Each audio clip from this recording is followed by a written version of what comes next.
Hello and welcome back to the Day Luna Human Design Podcast with your hosts, Dana and Shayna. We have on a special guest today who we met through a human design reading, actually, that we did for her. And we were so in love with her. We loved her energy. All of her gifts are so aligned with her work. And she really is just operating in such alignment with her chart that it was so fun for us to meet with her. And then we were so inspired by her work because she truly is a genius. She is helping to change the world and she is such an inspiration. So I'm obsessed with this conversation. I honestly have so many more questions for her. Like, this is the tip of the iceberg. Maybe we'll have her on another time. But yeah, you're going to love it. Yeah, so Dr. Jill Carnahan is a functional medicine expert, and she is a survivor of breast cancer, of Crohn's disease, of mold toxicity, and she routinely treats patients who come to her for solutions for their medical mysteries that haven't been solved. Her YouTube channel and podcast features interviews with the healthcare world's most respected names in medicine, science, and functional medicine. She co authored the Personalized and Precision Integrative Cardiovascular Medicine textbook and is set to release her prescriptive memoir, which is actually officially out called Unexpected. So we're really excited to dive into the world of health and kind of Dr. Jill's more esoteric faith and trust and her projector insight and wisdom beyond just the physical side and the medical side of health, but also how having a mindset and the certain other things that she believes in can really support you in your health journey. Okay, so without further ado, let's welcome on our special guest for the day, Dr. Jill. We are so grateful that you're here. Thank you for being here. We're really excited to dive into this topic today, but how are you feeling? I am good. I just got over a little cold, but I'm so excited to be here. And it's so fun to be with fellow projectors. Yes, Yes. yeah, the projector party triangle is our favorite dynamic. So we celebrate every time. And we just love you. We've met you before and diving into your chart with you, being a 4/6 splenic projector and your cross of consciousness. We just love how deep you are, how inspiring you are. So we're really grateful to be able to have you on today where we can talk about your amazing story and some of the stuff that you've been working on lately. But I'd love to just invite you right off the bat to introduce yourself to our audience and share with us a bit about what it is that you do and share and teach. Sure. Well, like I said, it is such a mutual honor to be with you guys. I love the work that you're doing. And I've been this amateur human design follower and investigator. As a projector, of course, it's one of those things I'm like just drawn like a magnet too. So I love it. Totally. But I always learn something when we've been talking. So my history, I grew up on a farm in central Illinois, one of five kids, and I always felt like an alien, which maybe is common to projectors that don't really fit in. It was this German, stoic, hardworking family. And so I learned lots of really powerful things from my generator family members. And I think they're all generators. But like I felt it, but I didn't know what it was at that time. That like exhaustion, that like super sensitivity, that like feeling all the emotions of the family, like all those things that had I known I was a projector, I would have understood. But not knowing that, I was just confused, and I felt like I had to be small. I felt like my vibrant light, and it was kind of a fundamental conservative kind of environment. And so this like magical, mystical person that I was really like shut down at a young age because it didn't fit in, right? It didn't fit in at all to that environment. So instead, I became this hardworking bioengineer, scientist, medical doctor, and went to medical school. I did know, fortunately, that I was a healer. I mean, I remember even with pets and animals, I was so in tune to other people's hurts and needs and felt them so deeply. And so I looked at all different realms. And then I realized I kind of grew up with like organic farming and healthy food. And so I knew that there was more to medicine than just surgery and drugs. And my mom was a nurse. So we had that more like, how do we take care of a cold? Maybe some chicken soup first before an antibiotic. And so I had that mentality. And so I never really thought about going into allopathic regular medicine. But as I applied to schools, I got accepted. And I thought, well, what if I went into medicine and learned everything that right now is the most reimbursable system in the US, but that I actually like went in and started to transform from the inside out. And I think I had that idea, but never really believed that it was possible. But what happened is I really had this great foundational education there. And again, I was kind of became the scientist because of the family and this very like hardworking entrepreneurial scientist kind of person. And I learned all this, but then what happened is right in the middle of my medical school training at 25 years old, like literally days after my 25th birthday, I found a lump in my breast and I went to surgery to get a biopsy, really not thinking it was anything. And I came out getting a call from the surgeon a couple days later telling me I had aggressive breast cancer at 25 years old. And just to put this in perspective, like I was in a major medical center in Chicago, Loyola University. I had, at that time, 20 plus years ago, I was the youngest one ever diagnosed with breast cancer. So this was like a total anomaly, and it totally shocked me. Of course, I had my whole life like eaten well, exercised well, like I did all the right things. I didn't really drink, I never smoked, didn't do any of those habits. I slept well. And so to me, it was this massive shock. Now, looking back, it makes so much sense because my experience, and you guys can talk more about why this is because of my human design, but I have to experience things. And everything I've experienced has been far more powerful to my education and my ability to teach and heal than anything I could read in a textbook. So this was not, unbeknownst to me, the first chapter of my real medical education. And so in that experience, all of a sudden I became the patient and I navigated things just like a patient would. And I realized, oh my goodness, there are so many things that patients need to know. And that's kind of how my journey started as healer. Wow, that is honestly incredible to hear that journey happening at such a young age. And it is really interesting when we're dealing with illness. I mean, one of the things I love about your work is that you really want to talk about the deeper spiritual, like inspiration and having faith and having hope and sort of seeing like the greater picture of how your health and journey can be something that helps you evolve on the spiritual plane. Like, I mean, to think about all of that happening to you when you're, or for you, when you're so young at age 25, and then giving you that other side of the perspective, not just learning about medicine, but going through the journey of being a patient. And all of that is just so incredible. Yeah, it's funny because I didn't, now looking back, it's so clear, like it's so clear. Yeah. And that was only the first of Right. many, many, many illnesses. I'm like, okay, Right. here we go again. But in that, at that time, I do remember something deep inside of me was so accepting and knowing. I remember, I guess there was a time when I literally, maybe 2 weeks after my diagnosis, I heard a song pastor on the radio, and it was like, the sickness will not end in death, but is for a greater purpose, a greater glory. And I had a strong faith and still do. And so for me, it was like this God, this greater power, there was something greater there. And I remember that just almost like a switch flipping at that moment, because I understood, even at 25, not knowing if I was even going to live. I mean, I could have been 6 weeks or 6 months out from my death, but knowing that there was a greater purpose. And it literally shifted at that moment of how I perceived the illness. And I thought, okay, what if something here, even though it seems so awful that I have to face this? And in hindsight, I mean, now I look healthy and vibrant, but I lost all my hair. I went through 3 drugs, the most aggressive chemotherapy you could imagine. I was so sick. And so, I mean, almost to death from the treatment. And so looking at that, and during that time, it was really, really difficult. Some of the most difficult pain and suffering that I ever experienced in my life. But I had that moment, that glimpse on that radio show where I heard that voice, and it just like shot me to the heart. And I knew, oh wait, I'm not going to die. There's something here for my learning. And again, probably more like the 4-6 or whatever that you guys can explain that, but there's like something there. And then I started, everything that happened in my life started having that lens. I realized, oh wait, there's something here. And so what you mentioned is, in my book and movie and the stuff I've worked on with patients, is probably the most powerful message that I get to tell people is, when you take suffering as a gift, as a teacher, it's not fun, but when you shift your perspective and you look for meaning and purpose, you will find it. And you may find that the most difficult times in your life turn out to be the most greatest blessing, but you have to have perspective on that. Wow. I'm like beyond moved by your story, and also your strength and the resilience that you've gone through and kind of cultivated for yourself. And I want to get into your movie and your book, and like how you're helping patients or clients navigate these difficult times, because when you're in it, it's like so hard to shift that perspective, right? When you're so sick or physically traumatized or disabled or whatever it might be, it's so hard to shift that perspective when your physical world is so overwhelming and requires all of your focus.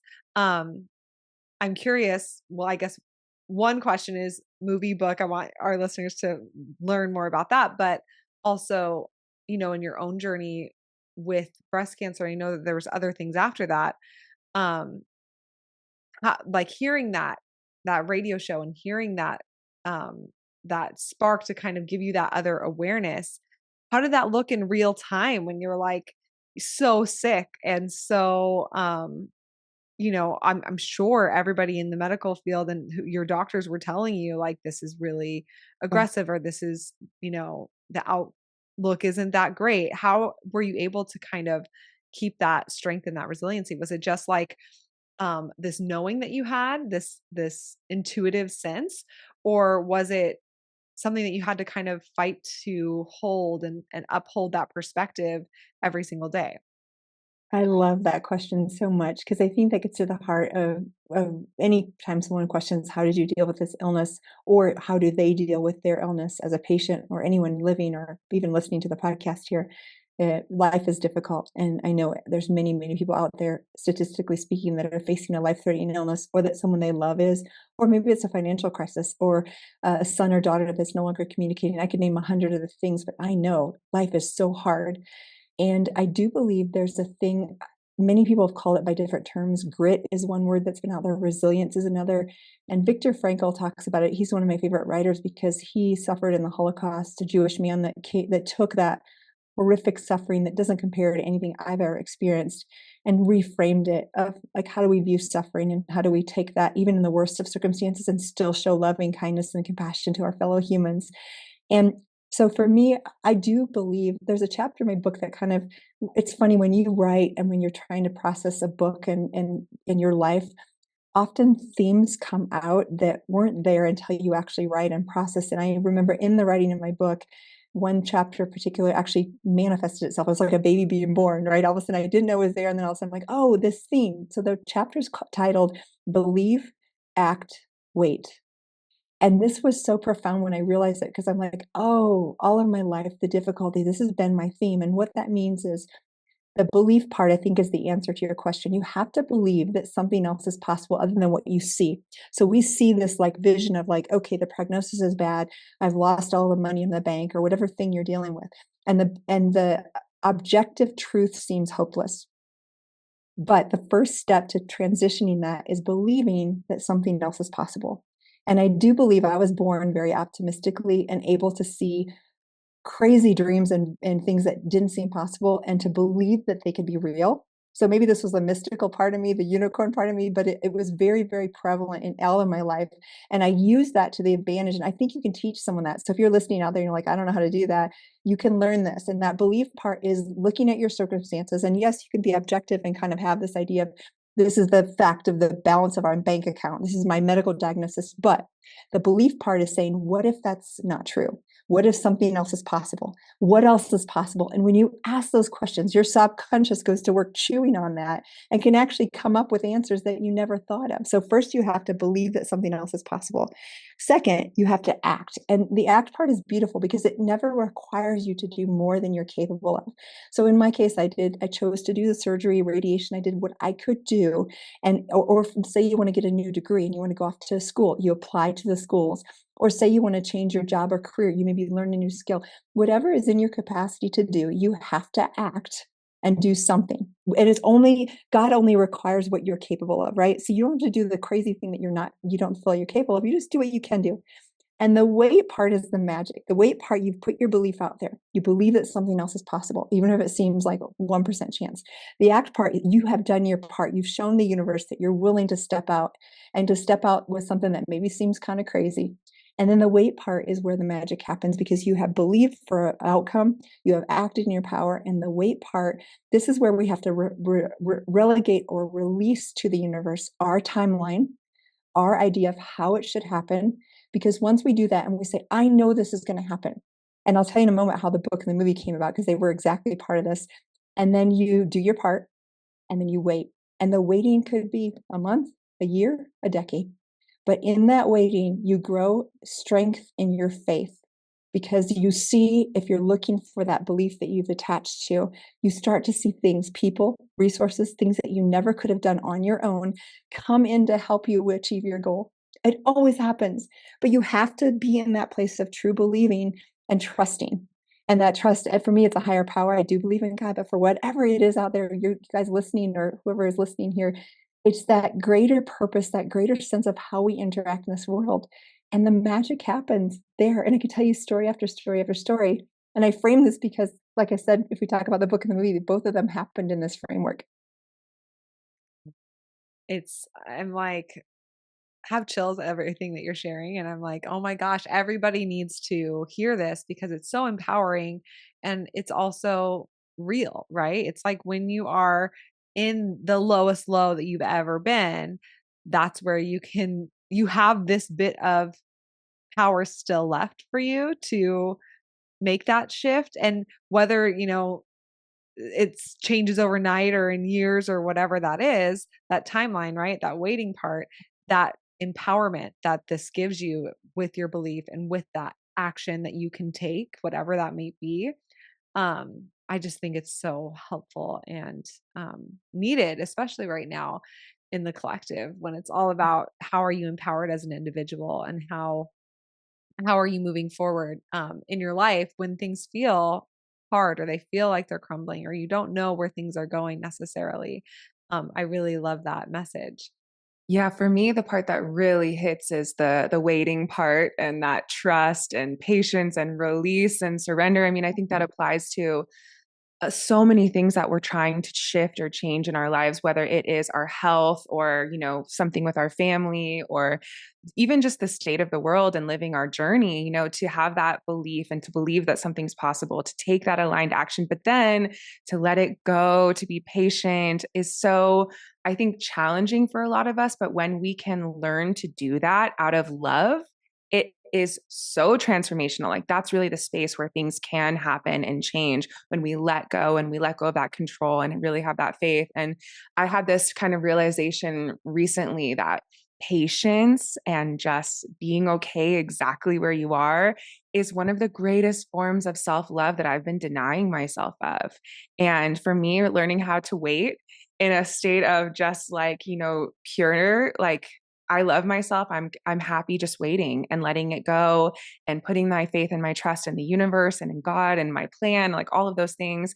I think that that's really powerful. And I love that you've broken it down into like 3 actionable steps, because I do think that you could probably come back to those 3 things in any hurdle that you're going through or any type of suffering that you're going through. And it would be so powerful to help you navigate through it. Yeah, and you asked about the book. So the example of that is 2012. This was when I was married. I'm divorced now, and my ex-husband was on like a 6-week retreat doing something. So I had this time, and I had this book I was reading about kind of like manifesting and praying and meditating on whatever your dreams were. So I had this time, and I was thinking through, and I felt very clearly like you're supposed to write a book. And I remember literally like arguing with the higher power, like, no, I don't know what I'm doing. I don't have any, I just like, cause I'm like, who am I to write a book? And then I also very, very clearly heard, not only do you want to write in my world, in my frame of medical doctors writing books, a lot of them are how-to books or like how to cure autoimmune in 30 days or how to change this diet and fix your gut. That's all great. Right. But I heard in that time of meditation, you have to tell your story. Once again, I argued with God. I was like, oh, who am I to tell my story? No one will listen to my story. And then, but it was so clear. It's like, no, no, no. All you have to do is you have to tell your story and trust that the publisher, the resources, that all these things will come and have the right, the pieces that I needed. Because at the time I was clueless, but I thought, okay, I can do that. And what was so beautiful was when you look at a big goal, how do I get a publisher? How do I get a big book deal? How do I write the book? Who do I have to help me? How do I launch the media? How do I do the marketing? All those things seem overwhelming. But when the divine was to like, nope, all you have to do is write your story. That's it. I was like, oh, I can do that. And as soon as I kind of got that idea of like, okay, well, only what I need to do, that act part is my only responsibility. And then talk about the wait part. That was 2012. And I knew that I was going to write a book. I even wrote in my journal the next year. I think it was like 2013. I wrote for the next year, I'm going to publish the book in 2014.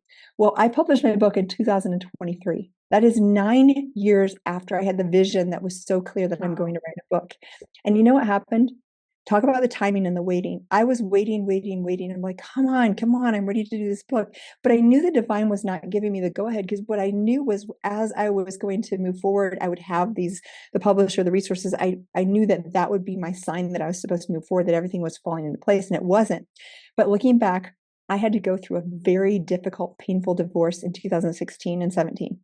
And that was the final chapters of my book. And perhaps the most profound healing took place when I was awakened by the crashing of my 20-year marriage and totally like saying, who am I after this? And then going to do the somatic work and the healing work after the divorce.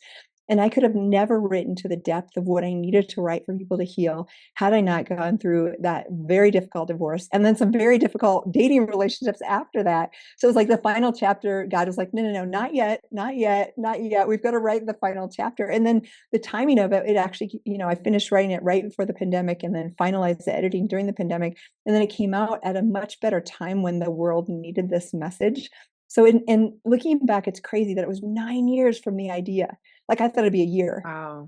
Yeah. But it's testimony to that waiting part, because I feel like the divine universe really knows exactly the right timing. It's way better than we could plan. Yes. Wow. I mean, first of all, I have to say that for you to get this, I mean, for everyone listening, Dr. Jill is a splenic projector. So she has this splenic authority where these knowings like that can just drop in. But second of all, your main conscious sun gate is gate 35, which is all about sharing your transformational story in order to help other people transform. So if we're looking at someone's chart in a human design reading, it's like you have got to share your story. The raw, the real, the emotional, like that is one of the most profound ways that you teach and you empower people to actually have that change in their own lives. But this being your sun gate, it is such a huge part of how you share your medicine, which I could see is maybe so different from what your mind would think you're supposed to do, being like in the functional medicine space or being a doctor, all of these things. And so I love that you trusted that and you took that aligned action with that belief. And then the waiting part, yes, 9 years is a long time to wait on the earthly plane. But what's interesting is if you think about a higher plane where you're looking at all of life being interconnected in this beautiful, divine, intelligent flow, 9 years is no time at all, from that higher plane. It's like, just wait a little bit longer for the world to be ready, for things to be ripe. So, but having that patience and trust on the human plane, I feel like is a huge challenge, but it's amazing to hear that life sort of had this greater plan for you and that you were able to do both parts, like step up to the plate and actually write your story and be brave and be bold, but also have that surrender and that patience and really have faith in the divine timing of everything. Yeah, thank you for saying that. And I remember like going to the publisher when I first was getting the book deal set up, and everybody told me you can't write a memoir unless you're like, Jackie or Prince Edwards or whatever. I mean, whatever, some famous Obama, Michelle Obama, like someone like that, of course, can write a memoir, but you can't. And I was told over and over and over again, a memoir won't work. But it was that like deep inside of me, I knew, and I was like, I don't care if no one reads this. And that was part of the freedom too. If you're out there and you're wanting to write or you're wanting to create, if you create for you, for your divine imperative, and you're not creating for, I want to sell this many or do this, that will never work. What will work is, for me, I had to do it. Like I knew if only one person ever read it, I still had to do it. And what happened in that process was it turned out to be the most important voice out there versus me trying to write to a certain person. It was for me. And when I did it for me, and you mentioned the 35 gate and story. What's so interesting is I've been teaching medical doctors for 20 years. Like I love teaching and I love giving lectures. And 20 years ago, came out of med school, a very masculine environment. I wore the black suit. I did the studies and it was okay. And then one day, not too long into this, I was like, I have to tell a story. And again, this is me not knowing about human design, but knowing something deep inside of me. And I started doing lectures so ridiculously different from everyone else. First of all, I'd start wearing these beautiful gowns and flowy things and very feminine, because I knew that would I related better to the audience than in a black pantsuit. And then second, I started telling stories. And when I started telling stories, all of a sudden, all these stoic doctors in their suits and their arms crossed softened. And I just recently, so I've been doing the stories for years now, and I can see it's so much more powerful for me to do that than to just do the studies. And of course, because of human design. But what's so neat is just the last month, actually 2 months ago, October, I was I was at a conference, and this conference happened to be like my mentors, like in the field of functional medicine. It was the who's who of the people that I have revered for decades that have taught me. Like these are the grandfathers of functional medicine. They're all there. And the night before the lecture, I sat and had dinner next to a colleague that, again, a mentor of mine, a hero of mine. And very quickly, we got into life and death situations, and he had had a cancer scare. And he shared with me, you know what? I've just shifted from caring about money and prestige to caring about loving people. And what really matters is our relationships. So we got deep so quick. That night, I went back to my hotel room and I thought, I have to change my lecture tomorrow. I have to talk about love and compassion. I have to talk about the power of healing relationships way more than mast cell activation and mold related illness and all these other topics that I was going to talk about. So literally the next day I come in and I say, based on this conversation I had last night with that man sitting in the front row who everybody knew, I'm talking differently today about this. And I went so deep into healing our own trauma and in my story of growing up on the farm and getting cancer and how loving compassion is the foundation of healing. And you know what happened? Number one, I see all of my heroes in the front row with tears streaming down their face. And I'm like, how lucky am I to be like, here I am, like, I feel like they're my mentors, they're my heroes, and I'm impacting them in that way. And this whole weekend, the only lecture that got a standing ovation, when I walked off that stage, they all stood and they couldn't stop clapping and their tears are streaming down their face. And I knew it was because I went to that hard place. And I didn't talk about the science. I included the science, but I was the only one that weekend that talked about that level of transformation and so vulnerable with my own story and even healing my relationship with my family and someone who had abused me in the past. And it was just so powerful to go there and to see my heroes being touched at that level that it doesn't happen at medical conferences. Yes. Wow. That is so amazing. I feel like I was there as I was hearing that story and feeling your energy. And it's such a testament to the fact that when we allow ourselves to be, I want to say like rebelliously authentic. You know what I mean? Like Yes. you're kind of just like breaking the mold, Yeah, breaking the I broke matrix. all the medical rules of the like it's Totally. exactly it. It was It's like such a powerful act of rebellion, but it's just you being yourself and you trusting yourself and you being a vessel for what's wanting to come through you. Like I have chills on my legs just feeling that story, feeling the energy behind that story and the emotion behind that story. And I'm so grateful for that because honestly, we don't have very many conversations about health and like the physical body on this podcast actually because we are such energy people. Like we love talking about the energy behind the physical body. That's just sort of our realm. So we haven't had very many medical professionals or doctors on the show,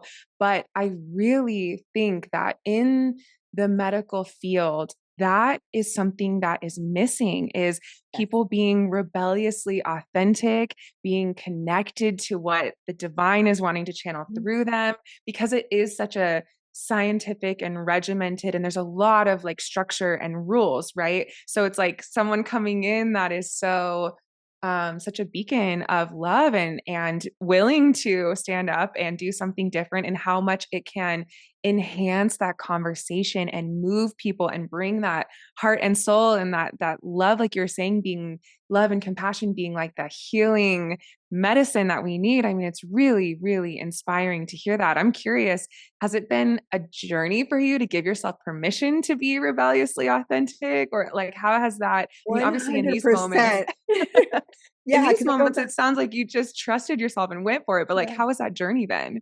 Oh, it's been so huge because like I said, if Yeah. you go 20 years ago, you'll see me in a black pantsuit and doing this Right. like doing that. And it was still powerful, but not even Yeah. close. And I just keep stepping more and more on the line of what's accepted and not. And it is kind of So going cool. in these cultures, like Right. the typical medical establishment and the typical medical conferences, and even this type of, even though functional medicine is much more cutting edge, it's still very masculine, stoic, driven by data, and all that's great. But I Mhm. love and what's happened is, I remember probably 10 years ago, I remember right before I went on stage, it was like it hit me so clear. This is not about you, Jill. You have to channel the energy of love and Mm. compassion, and that energy is what's going to change the audience, not your words. And if you get out of the way and let that channel through you, it's going to be way more powerful. And that was the first time and the last time I ever got nervous going on stage, because now, and so often, literally moments before I go on, I'll have the idea for a story or something that's going to happen. And I don't even know, 5 minutes before I go on stage what I'm going to say in that moment. But if I trust, it always comes out, and it comes out way better than I could have planned. And I just love hearing you say all that because it's so aligned with your gifts and their highest expression. Like when we're looking at your human design chart, you have this channel that connects your spleen to your throat, which is all about speaking in the moment, and trusting yourself so deeply. But this specific channel is about taking things in really deeply and then making them your own, and um, transforming them in a way where they're helping people. So it's got this um, mentor apprenticeship energy built in where you're the apprentice and then you become the mentor to mentors that were mentoring you at one point. And so it's just like getting to hear this experience. It's obviously such a great example of this gift and everything that you've done in the medical field. And even with writing a book, like literally everything that you do, it's like, okay, I'm learning this thing and now I'm making it my own and I'm going to do it my own way. And it requires deep trust, that surrender of like, okay, I know that this is what is needed and I'm just going to do that. And then with your throat center, it's like Dana was talking about this gate 35, sharing your transformative stories, but you also have gate 12, which is sharing in a way that is poetic, but also is emotional and is speaking to the heart of the matter and also is what you want to be sharing. So allowing yourself to pivot and talk about whatever it is that you're actually in the mood to talk about or feels right to talk about is so important. That once again requires so much self-trust and ultimately self-love, to really allow yourself to do that. So it's just like in our human design world, so it's like nerding out hearing these examples because that is this energy and you're so supported in doing that. And it just requires that trust, that action to really follow through on those things that you're feeling. And then, like you said, the energy behind it, because it's in so much alignment, that is what's going to have the impact versus necessarily like the words that you're saying or the script that you were going to follow. Right. But I'm fascinated with your work and how you're pairing together the energy and the trust and the belief and the empowerment as an individual with this very physical realm and like our physical bodies and these very real gritty things that we can experience in life. And one of the main topics that you get into is mold and how that's impacting our lives, whether we realize it or not.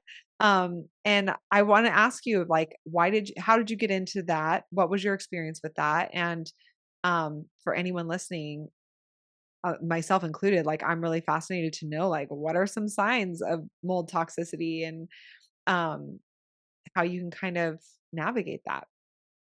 Yeah, so this is so fascinating. I love bringing it to your audience because so many people are walking around with a new autoimmune disease, cognitive dysfunction, skin rashes, gut issues, and they have no idea that it's being caused by their environment. And mold is actually surprisingly common, and it's becoming more and more toxic. And I can explain briefly why that is. And interestingly, of course, 25, I had breast cancer. A year later, I got Crohn's disease, kind of healed from those and was doing well. And then I moved to Boulder to start my current medical practice in 2010. Was doing great, back to super health. And then we had a massive flood in 2013, just like epidemic proportions in Boulder. And my office flooded, and there had been some issues in the basement anyway, but after the flood, the mold became really bad. So I, the following year, started having increased shortness of breath, trouble breathing, rashes. I would get sick from random, very small viruses and things, sick all the time, red, itchy, irritable eyes, cognitive dysfunction, where I was still able to process complex cases, but I'd forget the patient's name or some simple fact about them. So I'd have this like cognitive, like I knew I was kind of foggy, and all of these symptoms started to become worse and worse. And I was like, okay, something is going on. And the truth about mold is because it involves your safe place, your home, your work, your somewhere where you live usually, and usually it's supposed to be a safe place. There's kind of a metaphor for this like threat, right? And a lot of people who may think there might be mold are very resistant or in denial in the beginning because you have to fix the problem or spend a lot of money or maybe move, or most of the time it involves a significant financial or move or something that's uncomfortable. So I was no different. I was like, oh, it can't be that. And then finally, it was so bad that I had an inspector check my basement. And then I did testing on my own body, and everything confirmed that I had been exposed to black toxic mold. So all molds can be bad with enough exposure. But in particular, there's these black toxic molds. Some of them are Chaetomium and Stachybotrys, and they tend to be much more insidious in an indoor environment. So if there's like a leak behind my wall, maybe a pipe got broken or something happened, or your washer or dryer leaked, and all kinds of things. I mean, we have all kinds of water sources in our house. So common things would be washer or dryer leak. I had a fridge line once that was leaking. Your bathroom sink leaks underneath and you don't see it. It's just dripping, dripping, dripping. A bathtub overflows. And nowadays, even with new construction, a lot of times they don't put proper vapor barriers in your showers.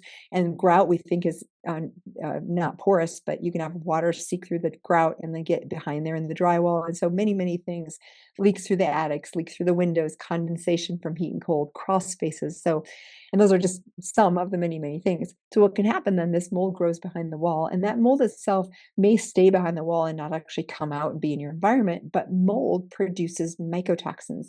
Mycotoxins are that kind of thing that they're producing to protect their environment, and those are really small. So they go right through the wall, and they're literally like 2.5 or 1.0 microns, which is almost as smaller than viruses. So if we inhale, say there's something behind my wall, there's mold spores, and I'm inhaling the toxins that it is producing, they go directly into my alveoli, directly into my bloodstream. There's no barrier because it's so small. And within seconds, I could have a headache, or I could have brain fog, or I could have fatigue, or I could have a rash. Even for me right now, I can sense I'm like a mold dog. If I go to a hotel or somewhere where there's mold, pretty much within a few minutes, I know if I'm being exposed from my symptoms. So that's super common. And they say now that at least 1 in 4 homes or buildings in the US has some water damage of some sort. So 1 in 4, that's a lot of buildings, a lot of damage. And many people might just be like, for me with history, if I'm talking to a patient, I'll be like, when did you last feel well? And they might say, oh, 5 years ago. And what happened? Well, we moved to a new home in Boulder, Colorado. And we talk through, because if there's a change in an environment that relates, especially like 3 months later, 6 months later, I started feeling ill, or, the dog died of an autoimmune disease. My husband got new onset asthma in his 40s. My daughter got a learning disability, like new onset illnesses related to brain, autoimmune, allergies, asthma, respiratory system. Then you kind of wonder, and then you go backwards and say, well, was there any water damage? Could there be any leaks? And the ways so those are kind of the symptoms: cognitive for sure, mast cell activation or allergic realm, which would be asthma, allergies, eczema, and then mast cells themselves can cause a whole slew of things, including heart rate, palpitations, gut dysfunction, brain dysfunction, and then, like I said, new onset autoimmune, even things as severe as ALS or multiple sclerosis or Parkinson's. Some of these neurodegenerative diseases can be mold related. So a lot of people have no idea that all of these things could be related to a new environmental exposure. And there are ways that you can test blood for inflammation. You can test urine for mycotoxins that you've been exposed to. And so in the clinic, I'll be doing an investigation and saying, okay, your symptoms started here. We think there could be mold. Let's test the house. Let's test your body. And then I'll look and see if there's correlations between what we see in the person's body and what we see in their environment. And if there is, then I'll treat them for mold toxicity. Wow. I'm like, how do you test your house? How do you test your body? Like, Yeah. is it like a crazy test, or is it like, So what does that a couple entail? things, yeah, because it's, first of all, there's no like one test. So I wish there were like one simple thing, and it's not that way. But I'll give you a Yeah. few ideas. There are a few free things. First of all, a good history. Even if you don't have a doctor who understands this, you can write a timeline and say, when did I last feel well? What things changed? Was it a massive stressor in my life? Was it a move? Was it a new home?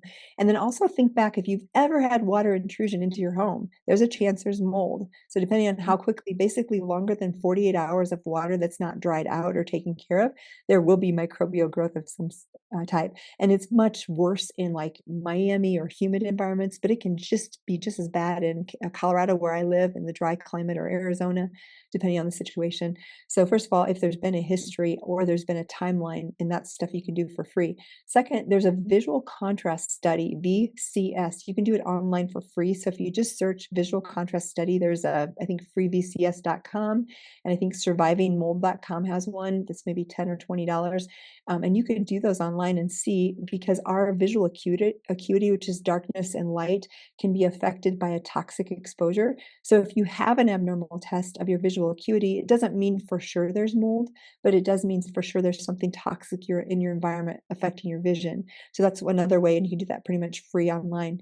And then testing wise, I always have people do a qPCR test. It's a qualitative PCR test. It's like a dust test of the dust in your home. And it gives you kind of a fingerprint or a snapshot of what has been there historically. And if I'm looking at those with patients, I can often tell, oh gosh, there's a bunch of toxic molds here, or there's just a little bit of, like, I can tell pretty quickly, and it'll kind of give you a rating of how bad your dust is. Now, just having that doesn't mean you have toxic mold, and you'd still need an inspection, but that qPCR is a good kind of window or doorway into, could there be mold in my house? And I use it a lot as a screening, because if I see a lot of Stachybotrys or Cotomium on the dust, I'm like, oh, this is not good. It's very bad toxic mold. We need to find a source. And could it be affecting your health? Yes. And then human testing, you can do urinary mycotoxins. There's 3 main companies that do those. There's Real Time Labs, there's Vibrant America, and there is Mosaic.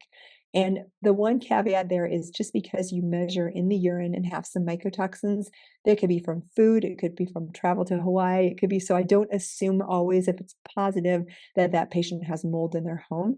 So it's a combination of their history, their physical symptoms, the urine test, their dust sample, and kind of putting it all together. And then there's some blood work that we do to check the innate immune system, because our immune system tends to react very aggressively to mold, especially the people who get more sick from it. So we can look at things like, I'll say these names and probably no one will know what I mean, but I'll just say them anyway, just in case someone wants to look them up. Things like MMP9, VEGF, VEGF, TGF beta, ADH and osmolality, and even anti-gliadin antibodies. Those are some of the common ones that we test and see. And then there's one called C4A and C3A. And all of those, if they tend to be abnormal as a group, we know that there's something causing your immune system to become inflamed. And many times it's mold. So again, it's not diagnostic for sure of mold, but if I see someone has positive urine mycotoxins, they have dust in their house that has mold, and they have a bunch of inflammatory innate immune markers, I'm saying there's probably mold in your environment or your house contributing to your symptoms.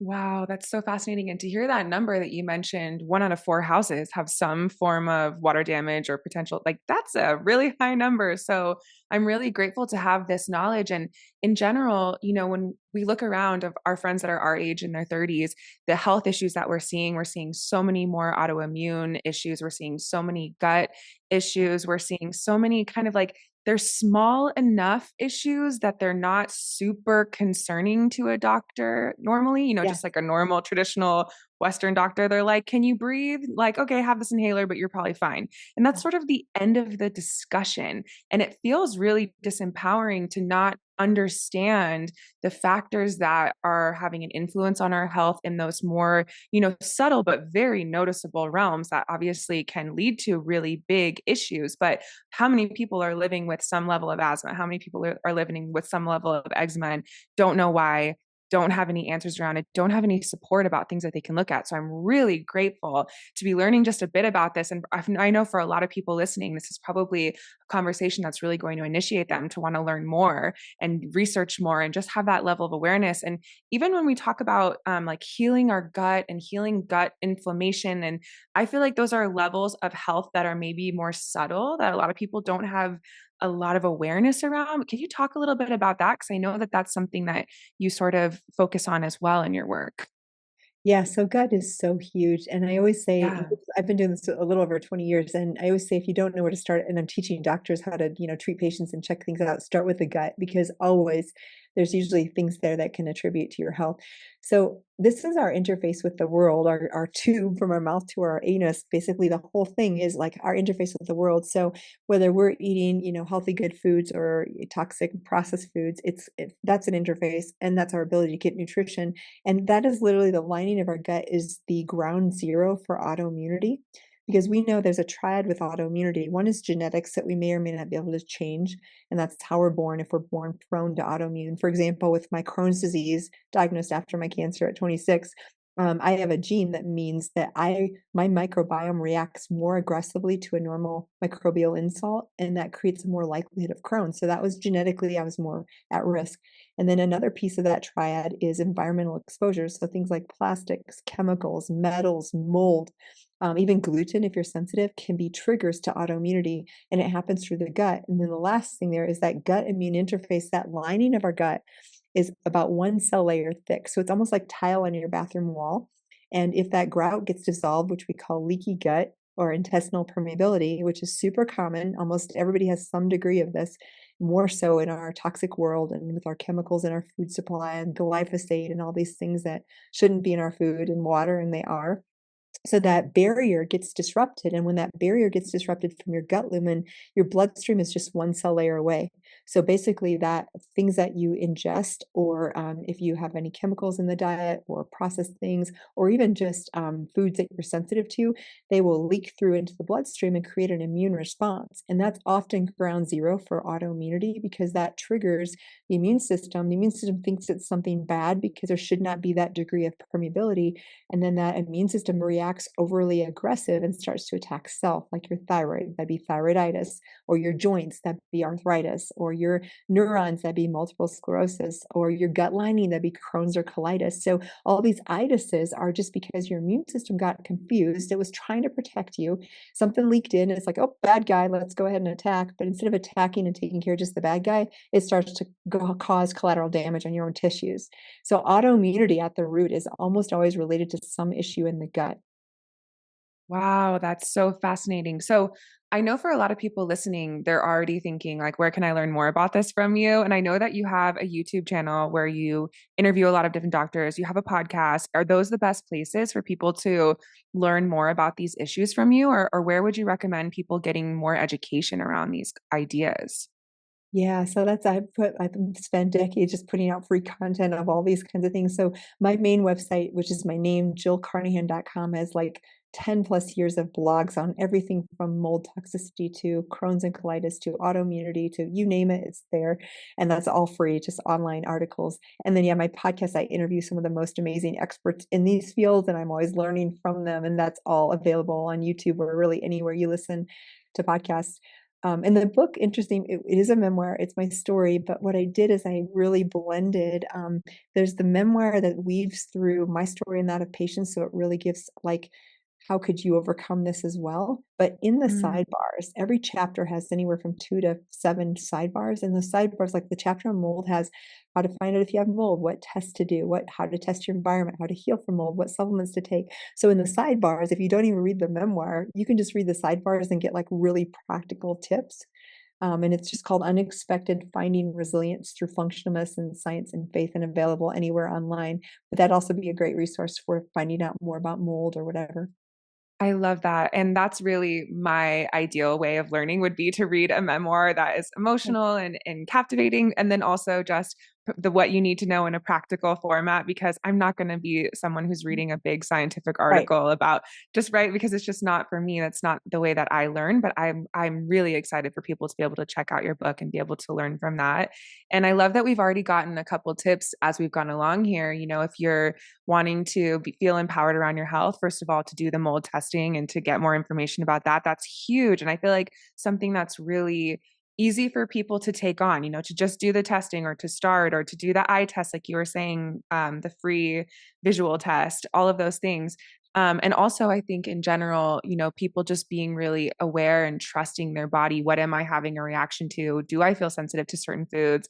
Listening to your body to avoid those things and trying to eat, you know, foods that are less toxic and more whole. But are there any other widespread pieces of advice that you would give people listening to feel empowered around their health journey? Yeah, I love that question because this can be very complicated. And even probably what I've shared can be overwhelming to some. So I always keep it really simple, because we can take a bunch of supplements, do IVs, spend a lot of money on functional doctors, but you don't need to. You can start with this: clean air, clean water, clean food. Super simple. We all have access to it. Clean air. 80% of our environmental toxic load is from the air that we breathe. That always surprised it surprised me in the beginning, and it surprises everyone. So you want to make sure that at very least your furnace filter, you change it every 3 or 4 months. You get the highest MERV rating so that you put in there the highest filter that you can fit into your household furnace, and put a memo on your phone to change it real frequently. Second, I recommend getting a standalone air filter at the very least in your bedroom. There's 2 or 3 brands that are great. I have Austin Air, love them. IQ Air is also great. Air Doctor is great, and there's others. But what you want is a good HEPA filtration. That's that larger particulate like spores and dust and things with a VOC filter. VOC is volatile organic compounds. That would be like your fumes, your mycotoxins, your viruses even. And that's like a carbon zeolite internal filter that will filter out more the fumes and the smoke and the particulate that's really, really tiny, like those mycotoxins I mentioned. And those can be, again, in your bedroom standalone. I have 3 in my condo. I have 5 at the office. And so the air quality here is really good. And it really matters. That's clean air. Clean water. Make sure you're not drinking out of plastic water bottles if at all possible. When I travel, yeah, sometimes I'll do it if I get my, stainless water bottle, but and making sure you're filtering your water. If it's as simple as a fridge filter, there's one I use that's like $35, not inaffordable for most people. And granted, you can get the reverse osmosis whole house filtration systems. Those are great, but you can do it simple too. You can get a fridge filter. One I like is called Clearly Filter that really does a lot of the main chemicals, and put that in your fridge. And that at the very least, and ideally your shower would be filtered too. That's clean water. And then clean food, making sure, if at all possible, you're avoiding processed chemical laden foods. Avoid GMOs because they contain glyphosate, which is really disruptive to our gut and to our brain. And whenever possible, consuming real whole foods, local, organic, sustainable, all of that. And if I had to choose, organic's ideal, but a lot of times I'll go to the local farmers and they aren't certified organic, but they have just picked it that morning. I would prefer non-chemical, local, organic produce that's fresh over anything else if you have the choice. Absolutely. I'm ferociously writing notes down while I'm listening because I'm know. so happy to be getting these tips. I really want to thank you. And Yeah. also, I just love how you explain things in a way that feels so empowering. Like it feels like, to hear those 3 tips, like clean air, clean water, clean food, it just feels like light and something that we can take on. It doesn't feel scary or overwhelming. And I know that that's like your genius, is to be able to really take all of the information and then to be able to give it out in a way that feels so empowering and uplifting. I really want to thank you. Gate 23 for the win. Yeah. But I did want to ask, and these are some random questions. Sure. But I wanted to know, you said clean shower water. Like, are you talking about like adding a filter to your shower head Yeah. or So either okay. you get a reverse osmosis system is going to be under, like in your wherever your water comes Yeah. into the house, so your whole house would be filtered, and that's ideal, but it could be expensive. Like I'm in a condo, and it's much harder with a condo to do that. So I have the fridge and shower filter. If you don't have that ability, then getting at least the water you drink and cook with to be filtered. In fact, I would never drink tap water. There was just no reason for that. Yeah. Even traveling, I have a little water bottle with a filter, so I take that everywhere. I will not drink tap water anywhere I go. Second would be the shower, because you're actually inhaling and getting that on the skin and the surface of the absorption. So bath and shower. Again, if you can do a whole house filter, you can get a pretty easy Home Depot and Lowe's and online. There's, $20 for a shower filter, and change that every 3 months. But yeah, you want to, at the very least, the shower and the drinking water is where you want to I filter. love that. And then my last question, and just because I feel like other people are probably wondering this too. Um, whenever I think of mold, I think like or see mold, I'm like, oh my gosh, the spores have just like flown throughout my whole house, and like I need to wipe down every surface that was nearby, um and I get freaked out that it's like, oh my gosh, I saw mold here, and now it's probably on our sheets and our couch and our like everything in the house. Um so my question is, I love that there's the test that you can do with testing the dust and seeing where the mold, the quality, the fingerprint of your home. Um, but like when you see mold, like let's say on a piece of fruit or something that's just like so random in your home that people experience all the time, like, oh, there's a moldy fruit in this dish and I didn't realize. Then do you need to like clean the whole kitchen? Or is it like you cleaned that bowl and threw out that fruit. Like, I'm just curious, like, Yeah, what really. degree are we like fucked when it comes No, this to is mold? so great because I think I can explain it pretty clearly. Number one, there are types of mold, like a little bit of aspergillus or the mold that grows on your berries, or you might have a potato in a basket that gets moldy, or lemon in the fridge or whatever. Those are typically pretty benign molds. And granted, any mold in high quantity could really cause an issue.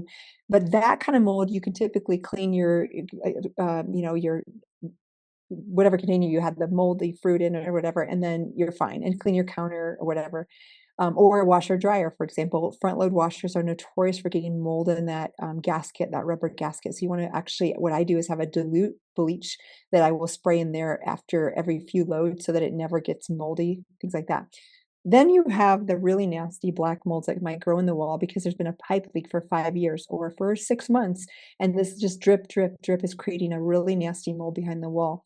If that's the case, and say you find that mold and you cut out all the part that got affected by the mold with a little bit of margin, and then you fix that up, you probably do need to clean your house. And usually what I recommend is you clean the HVAC system first, and then you do a fog. And that fog will bring all the particulate down to surfaces, and then you wipe down everything. So it's called a small particulate clean. So you usually do remediate the area, then you do fix the HVAC system, have someone come clean that, and then you do a fog, and then you clean every surface in the house. And that's a pretty good way to get to a great place.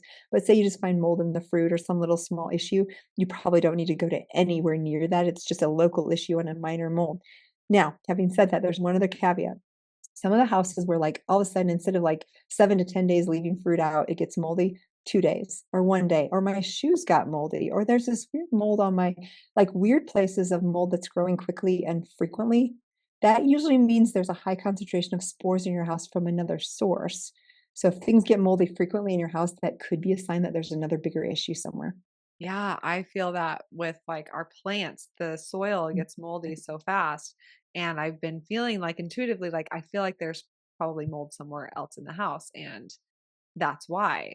So And yeah. so, which is, yeah, it's interesting. I did have a leak in my wall and I did get that cleared out and, dried out. And then I did clean out the HVAC system and all of that. But I didn't know about a fog test or like a Yeah. fogging it and then cleaning all the surfaces. So it's just really, I think that this applies to everyone, right? Yeah, There's it just does, so because it's just much. like maintenance of, even if you do have a water, Yeah. we all have water leak somewhere, and then we just fix it quickly and take care of it. And Yeah. I'll be sure all these things, if you want, I can send you like the links to like some of the testing and whatever you guys want for your listeners. I'll make sure and include anything that Awesome. I could be helpful. Yeah. Amazing. Well, I am just so grateful to know you and to learn from you. You are brilliant. Just hearing you speak, I'm like, oh my gosh, you're such a thought leader. And also, you're just a genius. Um, and I'm just really grateful that you exist because there's so many doctors, like we were saying in the beginning, it's just you leave feeling so disempowered or just like that wasn't it. Like that didn't hit the mark. That didn't go deep enough. That just like put a band-aid on me and I don't feel seen or I don't feel heard or even really cared for. And so I'm really grateful that our listeners can find you and get the help that they need. Um, where can they go to work with you? Yeah, so as I mentioned, my main website, which is a hub for everything free and all that good resources, is just my name, Jill Carnahan, JILLCARNAHAN.com. And then if you want to watch the movie, it's now actually streaming online for free. So you don't have to pay for it. It does have ads if you do it for free, but either way, and it's at Doctor Patient Movie, spelled out DOCTOR, patient, PATI, movie.com. And so that's now streaming, and we're on Amazon Prime just as of last week. So you can watch it any of those Yay. places. Yeah. Well, Wow. congratulations. That's huge. Yeah. We're excited. So Wow. exciting. Well, thank you so much. I'm going to be learning as much as I can over the next, probably the rest of my life. But I'm just so grateful. And yeah, you know where you can find all of our offerings, daylunalife.com. We're going to have all of these links in the show notes for you here. So we're excited to get feeling better. At least for me, that's my goal. And I'm like, oh, so many things that you listed, I'm like, that's probably mold in my life. So thank you. You're welcome. Thank you guys for all the work you do, and thank you for having me. Thank you for tuning in with us today. If you like this video, be sure to like and subscribe to follow along and learn more about human design.